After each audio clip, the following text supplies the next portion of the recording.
আজকে তোমাদের একটা ছোট্ট ঘটনা শোনাবো। গল্পটা প্রথম থেকে শেষ পর্যন্ত দেখার অবশ্যই অনুরোধ রইল। জামাই ষষ্ঠী ব্যাপারটা কিন্তু আমরা অনেকেই জানি, অনেকে বলছি কেন প্রত্যেকেই জানি, কিন্তু পৌরাণিক কিছু যে কাহিনী আছে এই ব্যাপারটা কিন্তু আমাদের অনেকের জানা নেই, এমনকি অনেকে আমরা জানি না।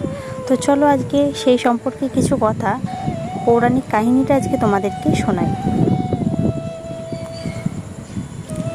জ্যৈষ্ঠ মাসের অন্যতম পার্বণ হলো জামাই ষষ্ঠী। এটি মূলত বাংলার উৎসব। বাংলার ঘরে ঘরে কিন্তু এই জামাই ষষ্ঠীটা পালিত হয়। এমনকি বাঙালিদের 12 মাসে 13 পার্বণ কিন্তু লেগেই আছে। প্রাচীনকাল থেকে এই জামাই ষষ্ঠী পালনের রেওয়াজটা চলে আসছে।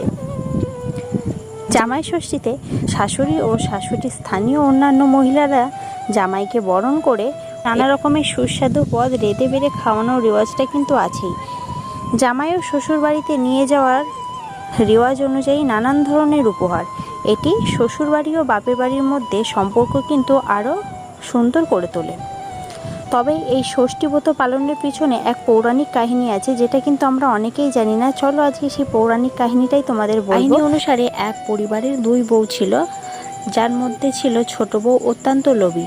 ভালো মন্দ রান্না হলে সে সবার আগে খেয়ে নিত। এমনকি তার শাশুড়ি পরে জিজ্ঞাসা করলে বলতো একটা কালো বিড়ালের নামে দোষ দিত।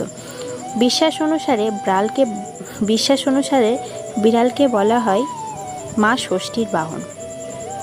বারবার মা ষষ্ঠী বাহনের নামে মিথ্যে কথা বলায় রুষ্ট হন মা ষষ্ঠী। তার অভিশাপে ছোট বউয়ের যতবার সন্তান হয় জন্মের পর তাদের মৃত্যু হয়, এমনকি মারা যায়। এভাবে তার 7 পুত্র সন্তান ও 1 কন্যা সন্তানের মৃত্যু হয়। ছোট বউ মনের দুঃখে বনে গিয়ে কাঁদতে শুরু করলে তার যন্ত্রণায় কাতর হয়ে মা ষষ্ঠী বৃদ্ধার ছদ্মবেশে তার সঙ্গে দেখা করতে আসেন এবং কেন কাঁদছে জিজ্ঞাসা করায় ছোট বউ তার নিজের জীবনের কাহিনী খুলে বলেন মা ষষ্ঠীকে। তার অন্যায় অত্যাচারের কথা স্বীকার করে সে বারবার মা ষষ্ঠীর কাছে ক্ষমা চায়। তখন মা ষষ্ঠী নিজের স্বরূপে ফিরে আসে, এমনকি ক্ষমা করে দেন বাড়ির ছোট বউকে।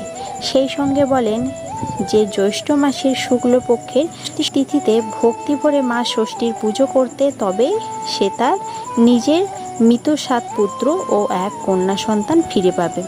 এরপর ছোট বউ মা ষষ্ঠীর কথা মতো বাড়িতে ফিরে এসে মা ষষ্ঠীর ভক্তি সহকারে পুজো করার, এমনকি নিজের সপুত্র সন্তান এমনকি কন্যা সন্তানকে ফিরে পায়। সেই সময় থেকেই ষষ্ঠী পুজোর মহত্ব চারিদিকে ছড়িয়ে পড়েছে। এটাই হলো জামাই ষষ্ঠীর পৌরাণিক কাহিনী।